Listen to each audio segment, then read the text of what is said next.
నమస్తే అండి. ఇవాళ మార్నింగ్ మన ఫినాన్స్ మినిస్టర్ నిర్మలా సీతారామన్ గారు budget for union budget for the year 2025 present చేశారు. And it was well appreciated by all sectors అండి. Well appreciated by everyone. Even I personally appreciate the budget. I noticed mainly I noticed 8 major things which was prioritized in this budget. Coming to the point, firstly, I should thank her for taking our Telugu language. మన తెలుగు భాషని అక్కడ మాట్లాడారు ఆవిడ. మొదట్లో ఆవిడ దేశం అంటే మట్టి కాదు, దేశం అంటే మనుషులు అని she started with that Telugu poem, which is very impressive. Secondly, coming to the points that I noticed, నేను నోటీస్ చేసిన పాయింట్స్ ఏంటంటే ఈ బడ్జెట్లో key highlights focus on the infrastructure and infrastructure development and digital economy and innovation. And third thing is reforms for taxation simplified system, taxation reforms for simplified systems ఒకటి. అలాగే focus on health and education, ఇంకోటి support to agriculture and farmers and green growth and climate change action ఒకటి. ఇంకొకటి foreign investment and trade and also revitalization of MSME sectors and also more awareness about welfare activities and new welfare programs. And so all these things looks like really very interesting. I felt overall the budget is growth oriented, sustainable with all inclusivities అనిపిస్తా ఉన్నది. So నిన్న మాట్లాడుకున్నట్టు women empowerment ఒకటి ఇందులో. So here we can take that awareness towards social welfareness schemes అనమాట. So ఇప్పుడు చాలా welfareness schemes తోటి main rural ఏరియాలో ఉమెన్ అండ్ హెల్త్కి చాలా బడ్జెట్ అలొకేషన్ జరిగింది. అట్ ఎ టైమ్ ఈ small scale industries స్టార్టప్స్కి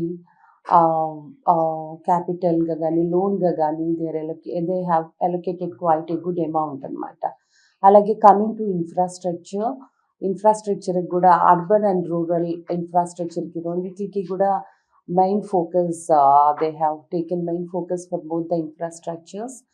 and the highlight is nuclear energy, where the vision is to generate almost 100 gigawatts of nuclear power by 2047. Alage Jal Jeevan program, I think it was firstly considered till 2026, but they have adi 2028 వరకు extend చేశారు, which is a very good thing. Jal Jeevan project. Alage Udan scheme కింద flying విమానంలో ప్రయాణించడం చాలా easy అయింది Udaan scheme కింద. అది కూడా ఇంప్రూవైజ్ చేసి ఎక్స్పాండ్ చేసి ఇంకా 120 న్యూ రూట్స్ని they are going to announce అండి. అలాగే టూరిజం ఒకటి. అండ్ నేను చెప్పినట్టు health of the citizen and education of the citizen is very important అన్నట్టు స్కూల్స్, మెడికల్ కాలేజెస్ కానీ ఇవన్నీ కూడా వీటికి కూడా బడ్జెట్ అలొకేషన్ జరిగింది. So overall budget is like very fulfilling. It's like a complete meals లాగా అనమాట, విందు భోజనం లాగా ఉన్నది. అండ్ మీ అందరికీ కూడా చూసుంటారు restructuring of the taxation. And ఇంకా బిలో 12 lakhs ఇంకా ఉన్నాళ్ళు they have no need to pay any tax, which is a very good thing. So అలాగే ఈ స్ట్రీట్ వెండర్స్కి కూడా ఈ 30 to 33,000 మొత్తం ఆఫ్ క్రెడిట్ కార్డ్స్ ఇష్యూ చేయటం కూడా ఇట్స్ ఎ గ్రేట్ థింగ్ అండి. సో వాళ్ళకి కూడా టెక్నాలజీ కానీ దీని వాట్ ఎవర్ ద ఏఐ ఇవన్నీ కూడా కొంచెం ఇంట్రడ్యూస్ అయినట్టు ఉంటుంది. They will get advanced over that. ఇంకొకటి మన India always looks forward for all foreign investment and trading అనమాట. అవన్నీ వాటిల్లో చాలా రిలాక్సేషన్స్ ఇచ్చారు. సో ఫారెన్ బిజినెస్ ఇన్వెస్టర్స్కి it's a very good opportunity to invest in India, either in green energy or whatever. అలాగే carbon emission కూడా maximum cut down చేయటానికి they are trying, they are coming up with many projects. దానికి కూడా ఒక budget allocation చేశారు. Carbon emission this comes under climate action కింద వస్తుంది. And green growth, మనం already expected this green energy, green గ్రోత్కి చాలా ఫోకస్ చేస్తారని. So overall it's very impressive and mostly for middle class people, not just one class it is catering. It's very nation friendly and people friendly and citizen friendly budget, I feel, and overall ga. So that is my women empowerment కూడా ఈ skill development గురించి అనుకున్నాం. They should include skill డెవలప్మెంట్ని. So skill development activities like AI కానీ, software related కోర్సెస్లో కానీ, vocational కోర్సెస్లో training కూడా బడ్జెట్ అలొకేషన్ జరిగింది. It's a very good progress. It's a proper plan budget and very well uploaded. మన ప్రైమ్ మినిస్టర్ మోదీ గారిని చూస్తూ ఉన్నాం. He is clapping throughout the budget presentation. He was so excited and enthralled అనమాట. Thank you so much. ఏమైనా questions ఉన్నాయండి? గతంలో ఉన్న budgets ప్రవేశపెట్టిన దానికి ఈసారి బడ్జెట్ ఏమైనా డిఫరెన్స్ కానీ స్పెషలైజేషన్ ఓవరాల్గా గమనించాలి. సో గతంలో ఇచ్చిన బడ్జెట్, ఎవ్రీ బడ్జెట్ ఈ special based on the specific scenario అండి. అప్పుడు టైంని బట్టి ఆ బడ్జెట్ స్పెషల్. అంటే ఆ ఇయర్ బడ్జెట్ సరిగా లేదు, ఈ ఇయర్ బడ్జెట్ సరిగా ఉన్నది అని చెప్పలేము. But I think it's all about the timing. ఆ బడ్జెట్ ప్రజెంటేషన్ అప్పుడు country situation, economic situation, inflation, మన టార్గెట్స్ ఏంటి, గోల్స్ ఏంటి, పాపులేషన్, హౌ టు ఓవర్కమ్, ఇవన్నీ క్యాలిక్యులేట్ చేసి they will create the budget. But we can't say 2015లో success అయిన budget ఇప్పుడు సక్సెస్ అవుతుందని చెప్పలేము. So every year it keeps changing. So I feel for this present situation this is a perfect budget అండి. ఈసారి చూసుకుంటే మామూలుగా ఇన్కమ్ ట్యాక్స్ విషయంలో ఎగ్జాక్ట్లీ చాలా మందికి అంటే exactly the restructured and the restructured, I think most of the population is coming under 10% of income tax, and most of the population is falling under 10% of income tax payers అన్నమాట.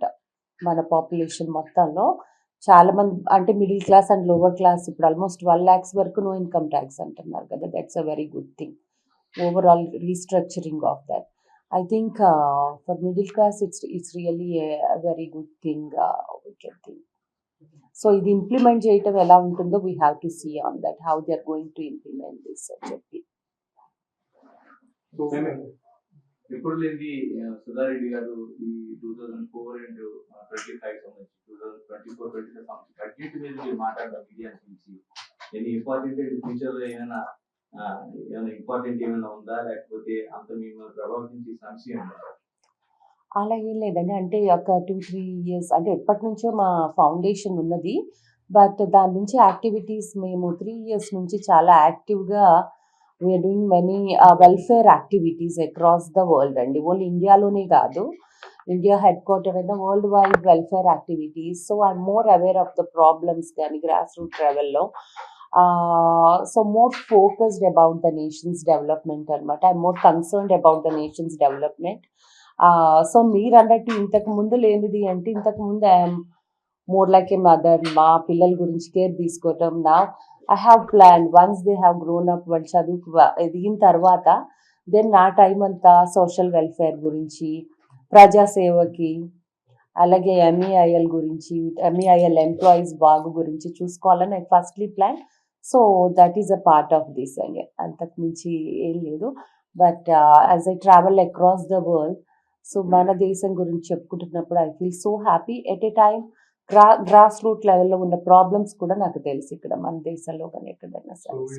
నిర్మలా సీతారామన్ గారు Modi direction లో so specific budget చాలా బాగుంది అనుకోవచ్చు. బాగుంది, ఖచ్చితంగా బాగుంది. It's very like completely well planned and plated meal. Like it's like A meal అండి. ఇట్స్ సింపుల్ బడ్జెట్, చాలా సింపుల్గా ఉంది, టూ కాంప్లికేటెడ్గా లేదు. అండ్ ఒక్క సెక్టార్ డెవలప్మెంట్ అని కాకుండా ఓవరాల్ నేషన్ డెవలప్ అయితే almost all sectors of people develop అయినట్టే కదా. So they focused overall on the nation development అండి. అంటే సుధారెడ్డి గారు అంతకు ముందు బిజినెస్ దాంట్లో ఉన్నారు, సోషల్ యాక్టివిటీస్ లో ఉన్నారు, తర్వాత ఫ్యాషన్ వరల్డ్ మీకు తెలియదు కాదు. ఇప్పుడు ఏంటి పొలిటికల్ వరల్డ్ వైపు ఏమైనా జర్నీ ఏమైనా కనిపిస్తుందా? పొలిటికల్ జర్నీ అన్నది ఎగ్జాక్ట్ కాదు గానండి. నాకు ప్రజలతో ఉండాలని ఉంటుంది.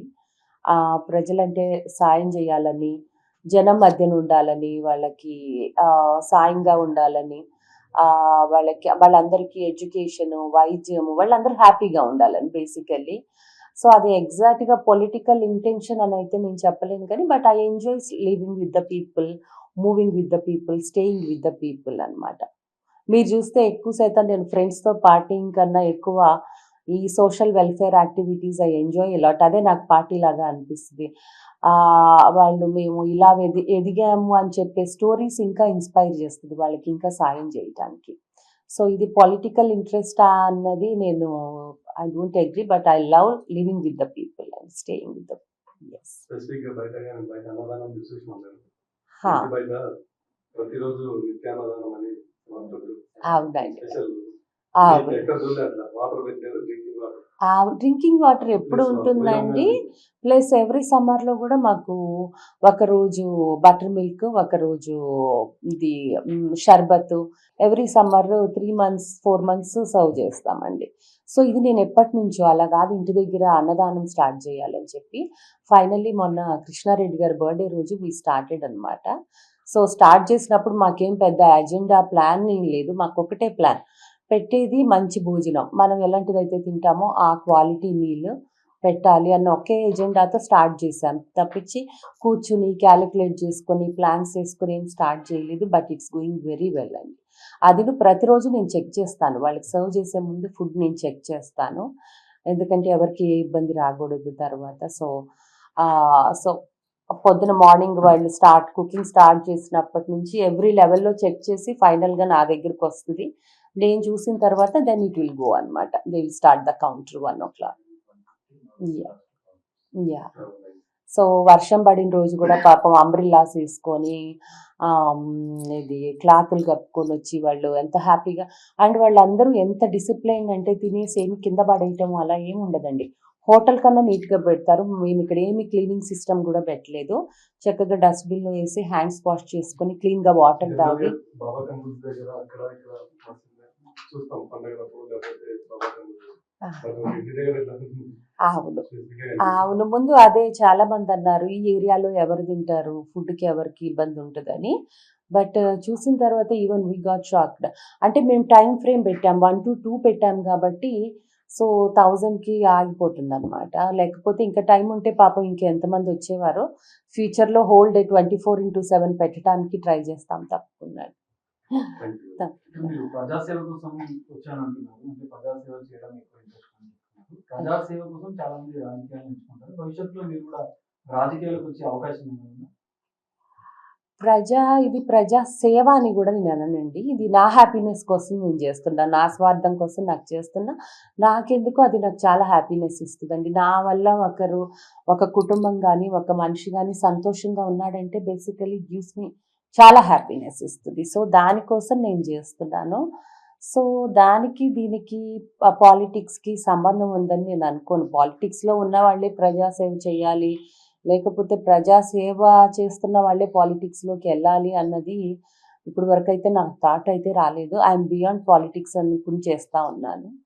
సో, ఇప్పుడు పాలిటిక్స్ గురించి మాట్లాడటం కూడా కరెక్ట్ కాదేమో అండి. సో, బడ్జెట్ అయితే బావుంది. మా సర్వీసెస్ మీరు అప్రిషియేట్ చేస్తున్నారు. అది బావుంది. మీ ఎంకరేజ్‌మెంట్ కూడా కావాలి అలా. షూర్. ఇంకా ఏముంటే బడ్జెట్ లో బాగుంటది అనిపిస్తుంది. ఎందుకంటే బడ్జెట్ అంటే చాలా బాగా స్టడీ చేసినట్టున్నారు టోటల్ గా. ఇంకా అంటే తెలుగు స్టేట్స్ కావచ్చు, ఈ 2 స్టేట్స్ సంబంధించి కావచ్చు, లేకపోతే ఇంకా ఓవరాల్ గా సెంట్రల్ లో కావచ్చు. ఇంకా ఏముంటే బాగుంటుంది? ఎందుకంటే మీరు ఎంటర్‌ప్రెన్యూర్ ఉన్నారు, చాలా చాలా లాట్ ఆఫ్ సెక్టర్స్ ని టచ్ చేసుకున్నారు. ఏముంటే బాగుంటుంది అనుకుంటున్నారు? స్పెసిఫిక్ స్టేట్ అని కాదు గానీ, ఓవరాల్ ఫోకస్ ఏంటంటే ఇప్పుడు బడ్జెట్‌లో ఉన్న అడ్వాంటేజెస్ ఏ స్టేట్ ఎంత బాగా యూజ్ చేసుకుంటదా అన్నది ఇంపార్టెంట్ అండి. సో, ఇందులో ఇప్పుడు ఇది ఇంకా ఉంటే బావుంటుందని పర్టిక్యులర్‌గా చెప్పలేం గానీ, బట్ ఓవరాల్‌గా ఇది ఏ స్టేట్ ఎలా యూజ్ చేసుకోవాలా అన్నది it's an internal thing. It's a state governments smartness గానీ దాని మీద డిపెండ్ అయ్యి ఉంటుంది. నేను ఎక్స్‌పెక్ట్ చేసింది వుమెన్ ఎంపవర్‌మెంట్‌కి, స్కిల్ డెవలప్‌మెంట్ ఒకటి ఇవన్నీ గూడా బావున్నాయి. ఇన్‌ఫ్రాస్ట్రక్చర్ ఒకటి, rural and urban infrastructure both. టూరిజంకి కూడా ఇంపార్టెన్స్ ఇచ్చారు. సో ట్రాన్స్పోర్టేషన్కి ఇంపార్టెన్స్ ఇచ్చారు.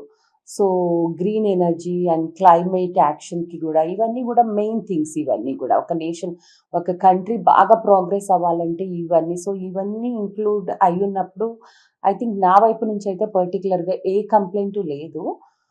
బట్ మెడికల్ సీట్స్ పెంచారు. ఎట్ ఏ టైం ఒక్కటి అనిపించింది, హాస్పిటల్స్, గవర్నమెంట్ హాస్పిటల్స్ కూడా పెంచి ఉంటే బాగుంటుంది. ఎందుకంటే నేను పర్సనల్గా నోటీస్ చేసింది ఏంటంటే చాలా మందికి ట్రీట్మెంట్ అందట్లేదు. సో దాని మీద ఇంకొంచెం ఫోకస్ చేస్తుంటే ఇన్సూరెన్స్, మెడికల్ ఇన్సూరెన్స్లు అవన్నీ ఇంక్లూడ్ చేశారు. ఎట్ ఏ టైం కొన్ని గవర్నమెంట్ హాస్పిటల్స్ మోస్ట్లీ ఇప్పుడు రూరల్ ఏరియాస్లో అండి, కొన్ని విలేజెస్లో నైట్ టైం లేట్ నైట్ 7 దాటినా సరే ఏదైనా హై ఫీవర్ వచ్చినా వాళ్ళు మార్నింగ్ వరకు వెయిట్ చేయాల్సి వస్తుంది. వాళ్ళకి దగ్గర కారు ఉండదు, పాపం ఊర్లో హాస్పిటల్ ఉండదు, ఆ టైంకి ఊర్లో బస్సు కానీ ఏది రాదు. సో ఇదొక్కటే కొంచెం నాకు ల్యాకింగ్ అనిపిస్తుంది. As a philanthropist I say అదొకటి important, because health and education is a right of every citizen అండి, హెల్త్ అండ్ ఎడ్యుకేషన్. సో అందరికీ ఈక్వల్ హెల్త్ కేర్ ఫెసిలిటీస్ ఉండాలి, ఎడ్యుకేషనల్ ఫెసిలిటీస్ ఉండాలి. సో ఇది కొంచెం ఫోకస్ చేస్తుంటే ఇంకా బాగుండేదేమో అనిపిస్తాం.